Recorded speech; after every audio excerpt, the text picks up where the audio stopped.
Welcome back to another Spirit Island video. In this video, we'll be covering an overview of England. This is the first video in my England guide. We're going to cover all of the levels of England, as well as some boards, some cards, and yeah, we're going to talk about England tactics. That said, let's get started. Here is the England adversary card. England is going to give us a new loss condition, and it says the proud and mighty capital. If the land, or if seven or more buildings are in a single land, the invaders win. And you're going to notice this capital loss condition a lot more in levels 4 through 6. It kind of doesn't come up in the early levels, but it's definitely a significant threat, especially into level 6. And we'll talk about how to avoid this loss condition later in the video. The escalation says buildings boom.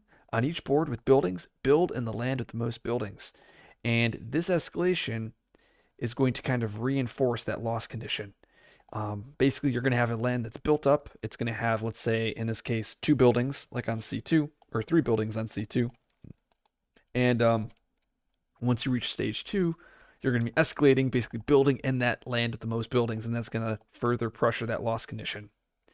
Okay, so level 1 of England, it's indentured servants earn the land, and this is basically England's, I guess, bread and butter. This is what gives them a lot of staying power, and it says that invader build actions affect lands without invaders if they are adjacent to at least 2 buildings before the build action, and that's really important. If you look here on board C, C4, if our jungle is building and there's no explorer here, usually they won't explore. Or I guess if there's no invaders there, they will not build. Now, because we're playing England 1, if it's adjacent to 2 buildings, in this case C4 is adjacent to 1, 2, 3, 4. So yes, that's over the 2 requirement. If it's at least adjacent to at least 2, it will still build. And this is going to make spirits that rely heavily on control tools significantly worse.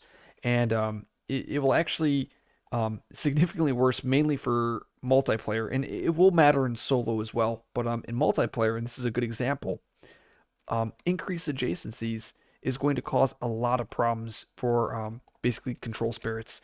And just looking at board C here, or let's look at C8. This land here. If I were playing solo, it's only adjacent to 1 building, right? So now if I stop this build on C8, it's only next to 1 building, so it won't build. Well, I'm playing multiplayer here, or at least I've simulated a multiplayer game, and you can see it's actually adjacent to 2 more towns. So it's still going to build, which means if you're primarily a control spirit, you're going to have a tougher time against England, especially into the higher difficulties. Okay. Looking at England level 2, it says during setup, you're going to add a city to land 1 and a town to land 2. Basically, reinforcing the board with buildings, creating more possibilities to build.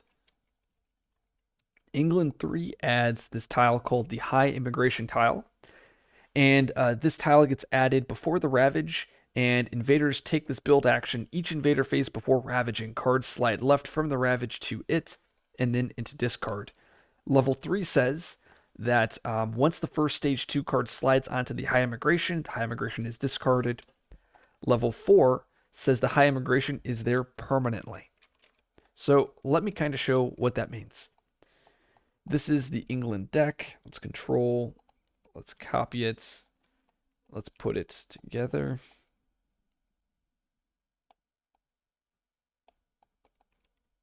Okay. So, setup explore would be jungle. They'll build jungle. Then we have explore wetland. Build ravage jungle, build wetland, explore mountain. So this is that high immigration tile that level 3 and level 4 introduce. And now you're going to see previously they would just ravage wetlands and build mountain. Well, because we're playing England 3 and 4, or 3 or 4, there is this additional tile here, and there's basically an additional build that occurs before the ravage. So jungle would build, then wetland ravage, mountain build, and then the explore would be mountain. And this is going to create some with an escalation, and this is going to create some very interesting situations. A good example is exactly what we have here, and that's the back to back. So let's say we do the turn again, they explore, and boom here. So now you'll see that mountain is going to basically be building and then ravaging. And that's going to be pretty devastating. So now imagine you have this empty mountain right here. You cleared it and you think you're safe, but oh, look, the mountain is going to ravage immediately after. And this is, I call these lands poison lands, or that's the term I use in my games. It primarily will occur with coasts. We got unlucky here and ended up with the stage one, but once this coast card comes up, it will 100% line up where they will be building on coast and then ravaging on that sand. So if you have a coastal sands like C2, it's going to build before it ravages, and that's going to be something important that you need to track. Now, England 3 says that this high immigration tile gets removed once you have a stage 2 card move on to it. So after a time pass, this would move down, and then this would just disappear. And that's just due to the England 2 rule. Okay, and let's delete that. Another thing that high immigration can do is it really hurts the ability to create pockets. And what do I mean? So like, let's say, let's do this again so I can show. Okay. Well, it looks like it's bugged. I bugged it. That's okay. So let's say it's going to high immigration in jungle, and then it's going to ravage in mountain, and then it's going to build in wetlands. So the high immigration in jungle, let's say, could build. I'm trying to find an example. I guess there's no example. Actually, here on board E. So if I am proactive and I clear my wetlands here on E4, so I stopped the build here by removing the explorer. Now, because jungle is in this high immigration spot, it's going to build jungle first. So it's going to build on E3, then it's going to build on E7, and then now there's going to be two buildings via England 1 rule adjacent to this wetland. So now this wetland on E4 is going to build, and this creates this gives England a ton of durability and the just the ability to just kind of dissolve any sort of pockets or clear areas that you've kind of created. Looking at England 5 is going to give all buildings +1 health. That means towns will have 3 health and cities will have 4 health. That's very important because, well, several reasons. First, a single Dahan no longer trades with the town. And that means you're going to need 2 Dahan to kill towns, and you'll need 2 Dahan to kill cities. So cities, you'll still need 2 Dahan to kill it. Now, it becomes notable if you have a explorer town city land, because normally this is 6 health, so you only need 3 Dahan. Well, now this is going to be 8 health, which means you need 4 Dahan. And that can be pretty problematic. Another issue is a lot of the damage-based cards in the minor deck, major deck, spirit cards, they're all based around doing usually bursts of 2 damage. And a lot of times that's not enough to kill buildings or to kill towns into England 5. A good example would be like Wildfire, where a lot of your damage is just 2. So when you end up playing against England 5 and into a multiplayer setting, that damage just isn't enough, especially in the early game. This is the one rule that I would make changes if I were to make changes to England.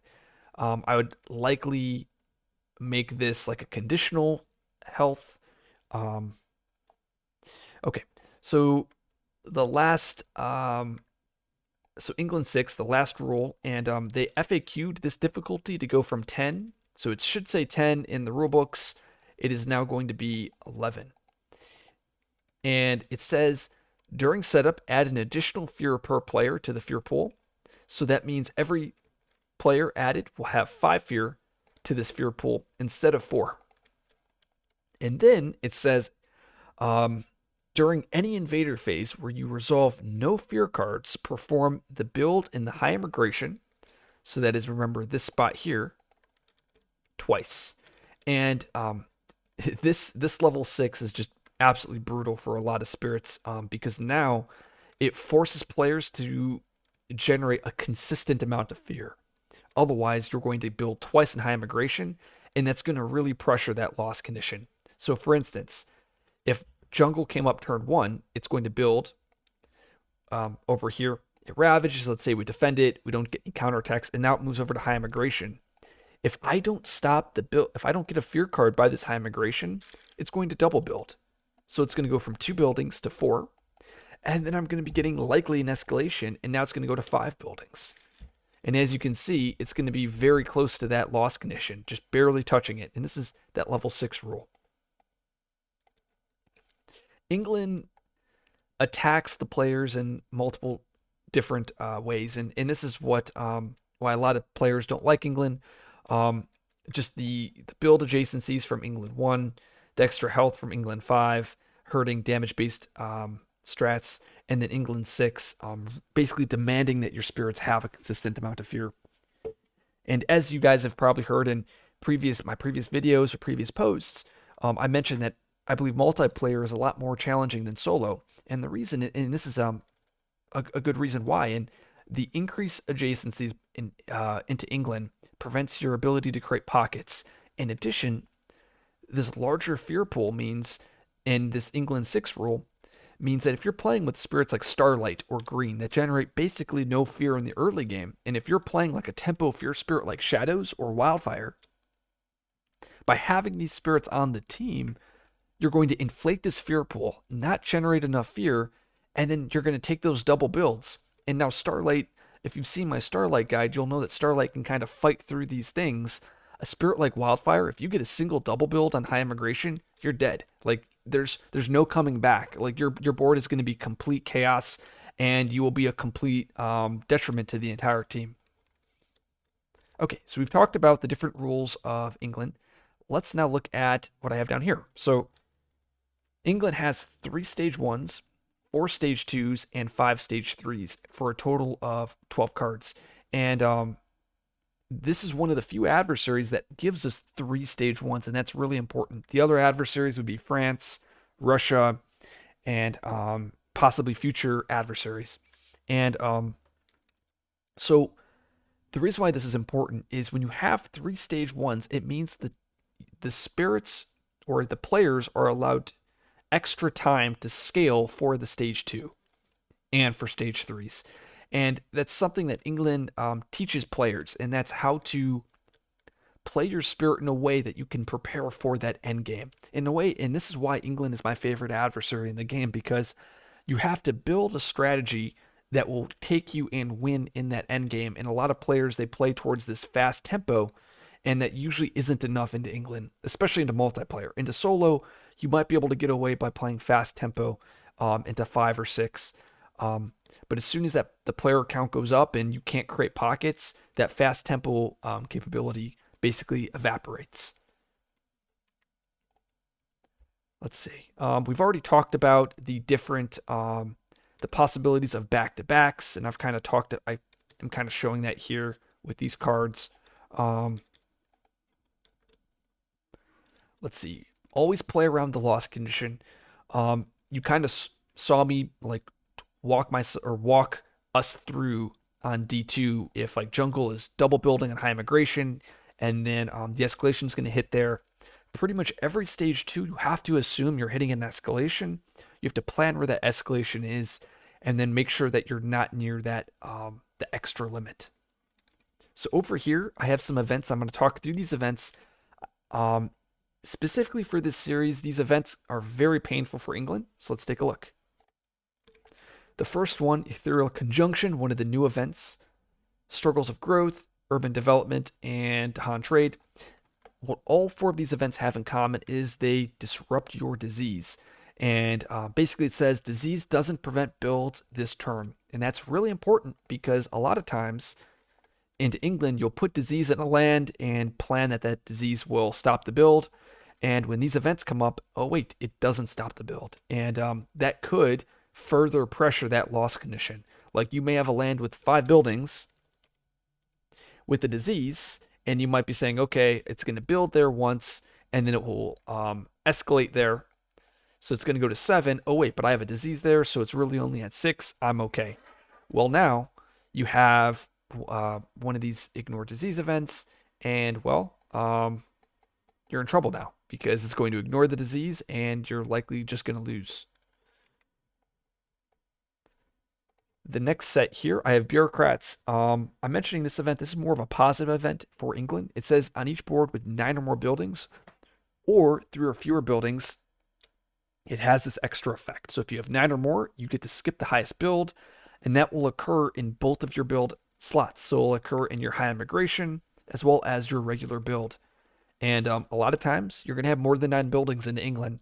So this card basically skips 2 builds for you, which is pretty awesome. It actually has a negative effect into Russia, where you're usually below that 3 building mark, and this causes extra builds. So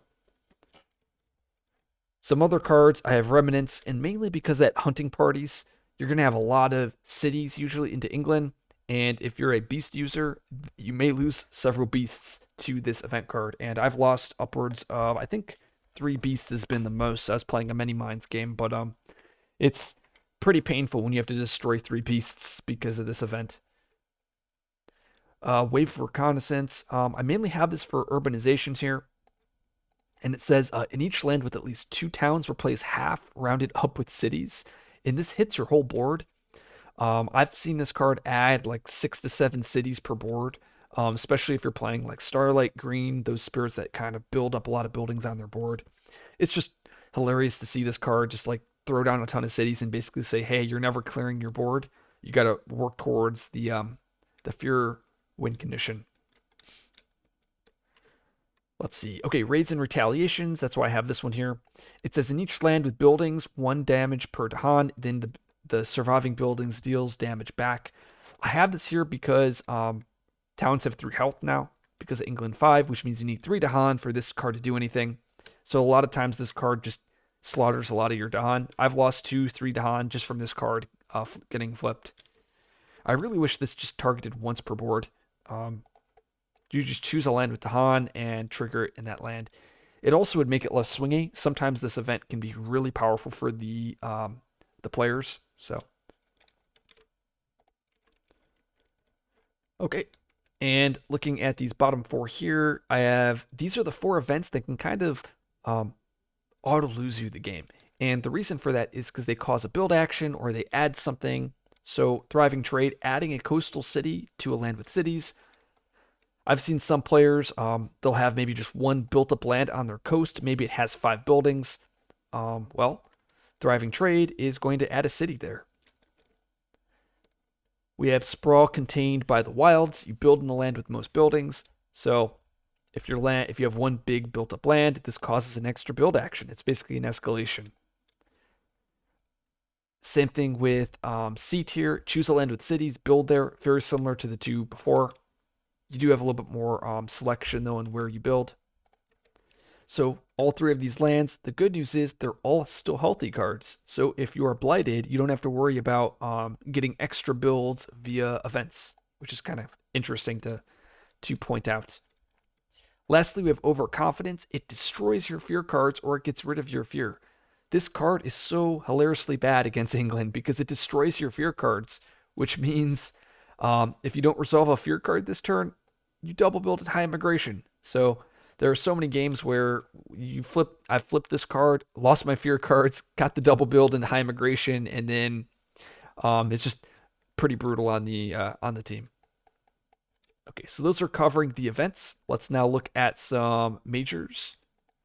Now I said England is all about playing towards that end game. So when I choose majors, I'm choosing majors that will scale late into the game. The first one here is Paralyzing Fright, and it's basically a skip. And skips are very important into England because you can skip all actions there. That includes builds and escalations. So if I have my sands here, and let's say it's building, because it's on the build card here. Actually, let's say it's ravaging, because it's on the ravage card. It's coastal, so it's building, and then it's going to be escalating there. So there's going to be 3 actions there. Now, if I play Paralyzing Fright, boom, I skip all those actions.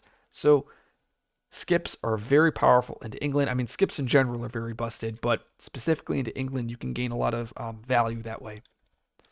I have this up here because it is 8 fear, and 8 fear is critical into England as well as that skip. So this is one of those majors that when I see it in England, I'm likely going to take it. Trees Radiate, defense 6, it's a build skip, and it's 3 fear. I mean, this is a very powerful card. I grabbed this card a ton into England. It's one of my favorites. It's also one of my favorites on Towering Roots. So, Indomitable Claim as well as Unrelenting Growth, both of these cards are prolif effects. Any effect that allows your spirit to get further ahead on its board is very powerful into England because England is going to be going very long. So you're going to have more time to make use of a card like Unrelenting Growth. Playing Unrelenting Growth on turn 3 or 4, it's going to matter because England, you'll likely go to turn 10 or 11. A card like Insatiable Swarm and Sea Monsters, basically this is just a high damage fear card. If you're playing with many minds, Sea Monsters, many minds can basically carry the whole team by itself with Sea Monsters just because many minds can play this card for around 30, 40 fear a turn and just obliterate multiple lands. So this card won't actually give you 30 fear, but like many minds itself, like Sea Monsters plus the cards you're playing, usually can give you 30 to 40 fear a turn. Rumbling Earthquake is one of the new majors in the new expansion. And I have this card here just because it just demolishes England. This power ignores health bonuses. That's huge into England because England has extra health on buildings. And Rumbling Earthquake gets to ignore that. And the top part is doing 12 damage to buildings. So that's killing what? That's killing like 6 towns if you want. It could be 4 cities. Just you can kill multiple buildings split across multiple lands, and very powerful if you're trying to create pockets as well. Lastly, we have cards like Jungle Hungers. Basically, anything that says destroy all. Destroy all gets around England's extra health bonuses, that England 5 rule. So, Jungle Hungers, Sweep into the Sea, anything that says destroy all, very powerful into England. Now we're going to talk about some minors here. Let's see. And I've done this video, or I've set this up a long time before doing this video. So let's see what my mind was going through when I set all this up. So Living Energy, Constancy, these guys are S tier cards. If you guys have seen my minor power video, energy boons are really important if you're playing England. Just anything that can kind of power you up for that late game.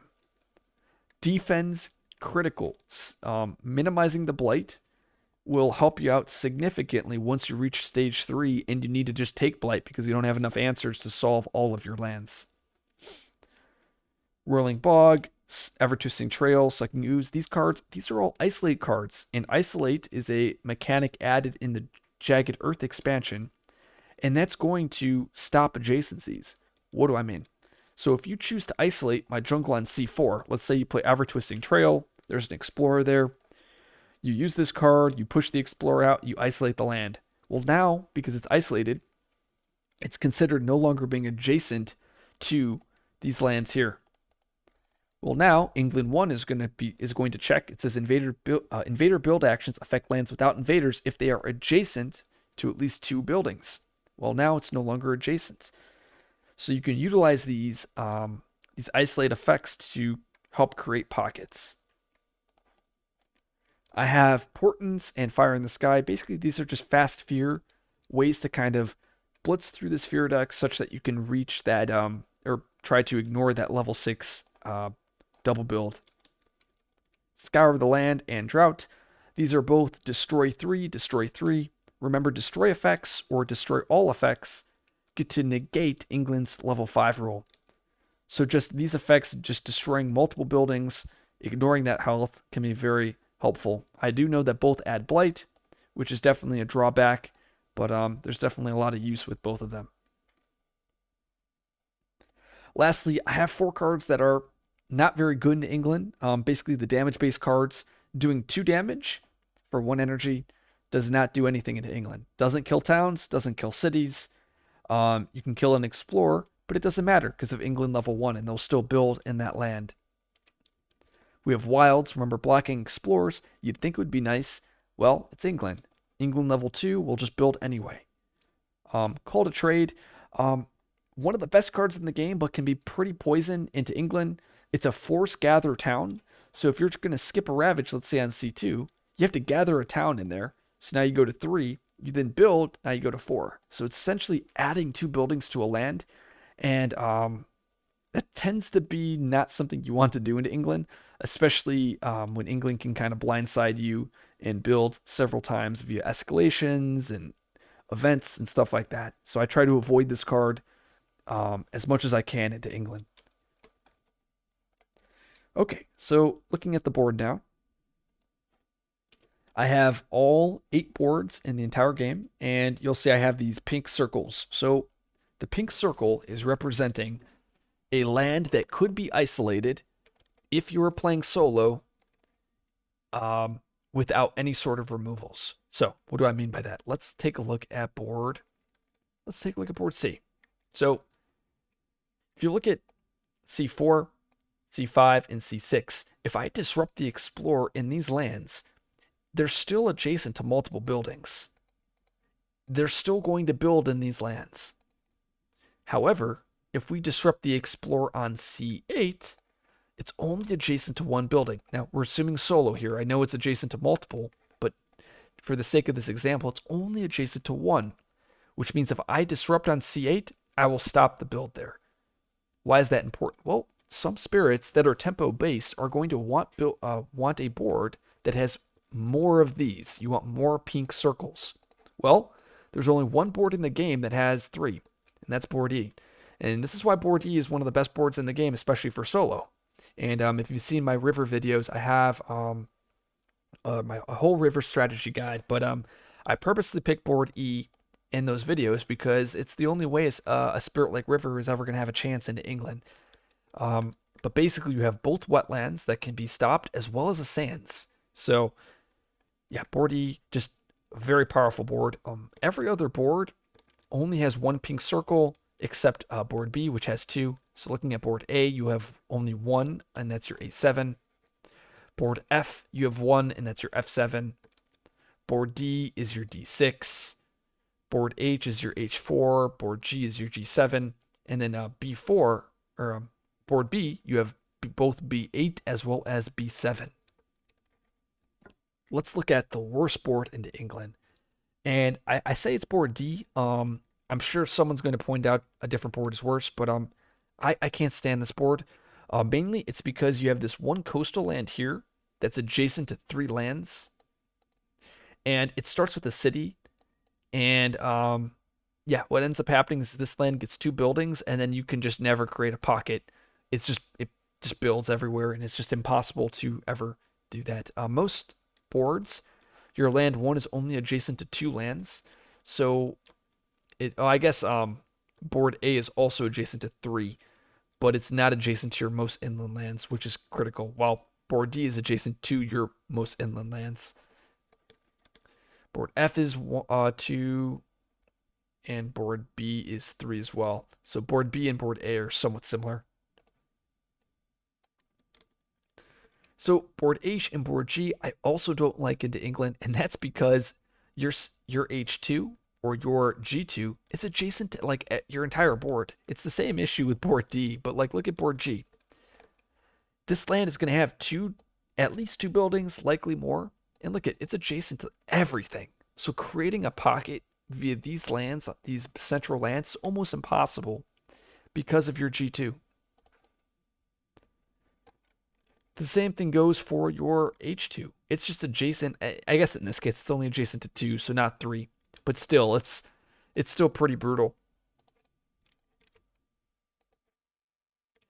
Okay, what I've loaded here now is basically my yellow. I think it's yellow. I am colorblind. Maybe it might be green. Basically this overlay here, and I've kind of drawn squares that show that, hey, if you remove that inland town, how many lands get cut off. And this is mainly for solo. It might help you up in multiplayer, but I'm looking at board E. You remove this town, you go from 3 pink circles to 4 isolated lands here. Board C, you go from 1 to 3. Board D, 1 to 3. B, you go from 2 to 4. And then pretty much all of the rest of the boards, board A and F, you go from 1 circle to 4. Basically 4 isolated lands, and that's so important. Board H, you actually only go to 3, which is quite low, I believe. It's quite low, just like with board C and board D. And then board G, you only go to 2 isolated lands. So board G just not very strong. Just judging by this, I would probably put board D and G as the 2 worst boards into England, followed by board H, and then probably C. Though I have made C work quite a lot. And it's not saying you won't win games if you pick these boards. It's just it's going to be a lot more challenging. Let's see. So into England, there's 2 approaches that you can take. The first approach is trying to blitz through this fear deck. And this is mainly how you're going to win. And that's because England is going to be building multiple times via high immigration, the build slot. There's just going to be so many buildings on your board, you won't be able to create pockets and kill everything. So winning via fear is something you'll have to consider. So when you're drafting cards, prioritizing fear cards is important. And hopefully in my videos, you'll be able to kind of see me do that, or see me talk about the transition towards, I guess, teching towards fear, basically playing towards that end game. The second way we win is by getting rid of all of the cities, which is a lot more challenging in England because England builds a lot of cities, but it is possible. So at some point in mid-stage 2, you should decide, am I going to win by killing the cities or win by getting enough fear? And from there, building your plan towards that win condition. Some spirits prefer to pocket, and what I mean by pocket is basically if I were to get rid of this C7 town, I'd now have lands that don't explore, and then they won't build. A good example of a pocket spirit would be like Shadows or River. So spirits that like to pocket tend to prefer other spirits that like to pocket when playing into England 6. The reason for that is if you have multiple spirits that can move towns away into a multiplayer game, you can kind of better create a pocket. So if I'm playing Shadows and I get rid of my C7 town, let's say River gets rid of my E7, then we're also playing with a spirit like Downpour or who else is Lightning. You might be able to create a nice little pocket on some portion of the board such that you can prevent further builds and further explores. And just keep that in mind as you're playing. There are other types of spirits, for instance, like Stone or Green or Starlight. These are spirits that I play actually, but these spirits they're not going to pocket. They're not going to care that they don't have to pocket because their style is to play towards the end game, and they're just going to let everything build up, and then they're going to kill it in the mid to end game. So a spirit like this is going to play very poorly with a spirit like Shadows, and the reason for that is Stone is going to let everything build up. Shadows is going to want to try to create pockets and will not be able to because of Stone. And then Shadows is going to die, basically fizzle and die, while Stone is just going to play Stone's game and survive. So, all right. So this will conclude this series. Hopefully my England videos will help players that are looking to improve at England. If you like this video, like, subscribe for more content. Post comments, questions. England is one of the toughest adversaries in the game, so hopefully this will help you guys out. I'll see you guys in the next video.